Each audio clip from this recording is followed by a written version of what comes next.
Air signs, tignan po natin kung ano ang mensahe para sa iyo ngayong araw. Keep in mind po na ito ay general reading lamang, so hindi po lahat ay makaka-relate, so be open-minded. Sa mga hindi pa po nakasubscribe dito sa ating channel, please subscribe na po kayo and pa-like na din po ng ating video. At sa mga nice po mag-avail ng ating private readings, Lucky Stones and Amulet, makikita nyo po yung link sa description box below. Tarot Intentions by Aliana Reyes. Okay? Tignan po natin kung ano ang mensahe we have. Okay, dalawa yung nakita natin dito. Moonlighting. You can start working on your dream career part-time while keeping your other job. Ayan, to pay the bills. Ayan po. So, simulan nyo na, air signs, kung meron kayong mga gustong gawin. Yung dream career ba ninyo? Ayan, habang kayo daw ay mayroong full-time job. Mag-side hustles na kayo. Malay nyo yung side hustles ninyo na yan, soon, yan na yung magiging permanent po na, or maging main source of income ninyo. It is safe for you to receive, ayan. So, baka may mga, dito, may mga side hustles kayo, tapos may mga client na talaga kayo para doon. So, ayan, no, pwedeng i-accept daw ninyo, sabi dito. At kung may nare-receive kayo na help coming from other people, i-receive po ninyo. Kasi deserve nyo naman yung help na binibigay sa inyo. Ayan. Or yung mga gifts na marireceive ninyo, air signs. Ayan, tignan natin kung ano pa yung mensahe. So, Aquarius, happy birthday nga po pala. Ayan, so meron po tayong birthday reading para sa inyo. Kung hindi nyo pa napapanood, nandito yan sa ating channel. Last month, ay hindi, this month ko lang pala yan in-upload. If I'm not mistaken, oo. Happy birthday, Aquarius. Yun yata yung title, hindi ko na natatandaan. Pero ayan, makikita nyo po yan. Para ngayong 2024. So, ayan, proceed na tayo sa... Okay, tingnan pa natin. We have, what do you need to release? Ayan, mukhang madami kayong kailangang i-release dito. Your negative thoughts, the negative energies na nasa paligid po ninyo. Ayan, i-release nyo na yan, sabi ni Universe. Tignan natin kung ano pa yung mensahe para sa'yo. Air signs. We have a blessing for unity where once there was division. So, ayan, baka po meron kayo ditong makakabate. Ano bang kailangang i-release? Pride, ayan. So, tingnan natin kung ano po yung mensahe. Pero depende kasi yan sa sitwasyon ninyo. Air signs. Tingnan natin, timbangin nyo na lang kung ano ba yung mas makakabuti para sa inyo dito. Okay, ang lucky number mo dito is number 37. 37.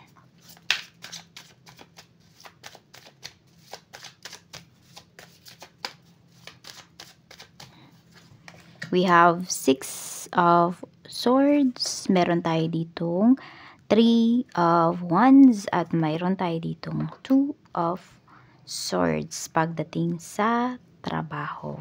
Yan, pagdating sa inyong career. So, meron dito, may hinihintay kayo. Ayan, mukhang magkakasabay pa ito. So, pwedeng double blessing pagdating sa inyong career. Yan, magkakasabay pa siya, oh. Or meron dito, gusto nyo kasi malipat kayo sa ibang branch, ganyan. Or kayo ba ay nag-apply pa ibang bansa, ayan. Pwede po na ma-receive nyo talaga yung mga big blessings ninyo ng sabay-sabay. Ayan yung pinapakita dito. Tignan natin kung ano pa yung mensahe para sa'yo. Okay, ang ganda. Maganda naman. Smooth naman yung dito, yung parang mga transitions pagdating dito sa iyong trabaho. Ayan po, makaka-cope up ka naman dito. Yung iba kasi sa inyo, pwedeng bago lang kayo dito sa work ko. Kasi we have 6 of swords. So, kasi yan bagong environment. So, mas tahimik, mas kalmado kayo dito. Air signs. Tignan natin pagdating naman po sa kaperahan. Kamusta? We have 9 of cups. We have 3 of cups. At mayroon tayo ditong the Empress. Ayan. So, parang merong big blessings dito para sa inyo. Hindi ko alam kung meron bang buntis dito, air signs, or meron kayo ditong isi-celebrate. Ayan, ngayong araw. Sobrang happy nyo kasi dito. So, pwede po na kung ano man yung mga hinihintay ninyo. Ayun nga, diba, yung mga sinasabi nga dito kanina, double blessings, big blessings. Ayan, pwedeng dito din yan, tatama din yan sa inyong kaperahan. So, ang ganda kasi ng kaperahan ninyo dito. Yan yung pinapakita.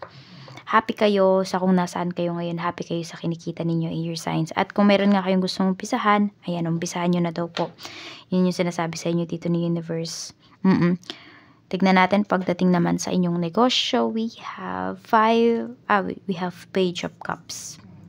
So, pwedeng madami kayong mga mensahe na nare-receive dito. Mga good feedbacks. We have the Magician. Okay, so pwedeng nahanap mo na talaga yung perfect business para sa'yo.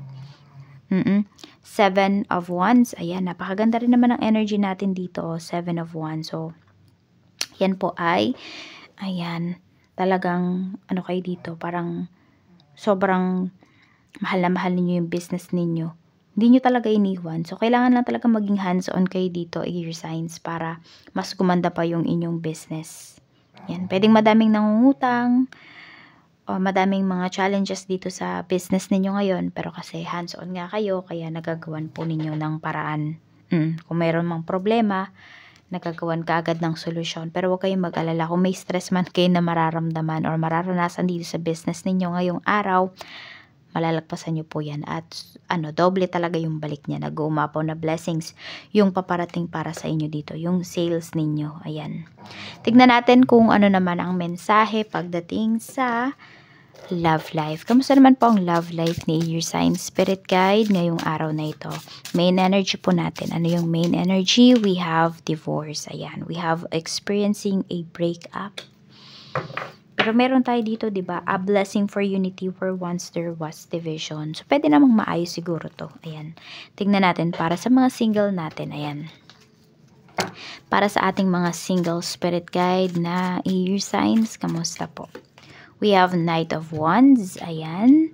So, pwedeng air signs yung nagkakagusto po sa inyo. Some of you, no? Yung nagkakagusto sa inyo dito, air signs. Pwedeng nagkaroon na ng asawa, ganyan, o kaya naman hiwalay lang sa asawa, pero not legally. Yan po, Knight of Wands. Or meron dito kakahiwalay nyo lang. Kaya yung iba, nandun naman na kayo sa moving, nakaka-move on na kayo. Nandun na kayo sa moving stage, no? Moving on stage. Kaya lang, hindi pa talaga fully healed yung iba sa inyo. Pero nakikita ko na dito na yung iba nag-aayos na kayo, you are entertaining someone. Kaya lang mag-ingat kayo. Kasi yun din, baka yung mga na-attract nyo din ay yun, same kayo na hiwalay pero not legally. Meron naman dito, pwedeng kakabreak lang. So, yun, medyo mag-iingat lang kayo sa mga nakaka-deal po ninyo. Sa mga inner relationship naman, we have the High Priestess. Ayan. Sa mga inner relationship natin dito, may nagmamatigas, may ma-pride. Yun yung pinapakita dito sa atin. So, pag pares kayo ma-pride ng person mo, walang mangyayari dito sa inyong relationship. Hindi kayo magkakaayos. So, need mo bang ibaba yung pride mo? Parehas nga kayo ng person mo ma-pride. Ayan, so kung may away kayo dito, naku, mag-ingat kayo kasi kung ayaw ninyo mauwian sa hiwalayan, kasi tingnan mo, lumalabas na yung energy na yan. So, pwede rin naman yung divorce na to, hindi po ito totally na nag-break kayo ng person mo. Kung hindi kayo magkaintindihan, magkaiba kayo ng mga decision sa life, pwedeng doon kayo hindi nagkakaintindihan. So, need lang talaga is ibaba yung pride. Sa mga mag-asawa naman po, we have Queen of Cups. At meron tayo, ayan, meron nga dito, meron naman dito dumadaan talaga, ayan, pwedeng hiwalay na kayo ng asawa mo or dyan, pupunta yung inyong relasyon. You try pa talaga na ayusin, pero pwedeng sobra-sobra na kasi yung betrayal, no? Pero kasi tignan mo, parang sa past kasi kayo nakatingin parehas. Ayan, ikaw iniiwasan mo na or vice versa, no? Iniiwasan mo na yung nangyari. Meron namang ditong tao na binabalik niya yung nangyayari kaya walang naaayos dito. Kaya ang siste, pwedeng sa hiwalayan talaga ito mapunta. Yan yung pinapakita dito. Yan yung energy. Yan yung pinakamalakas na energy ngayong araw. So, ayan po. Number 37, yan po yung inyong lucky numbers.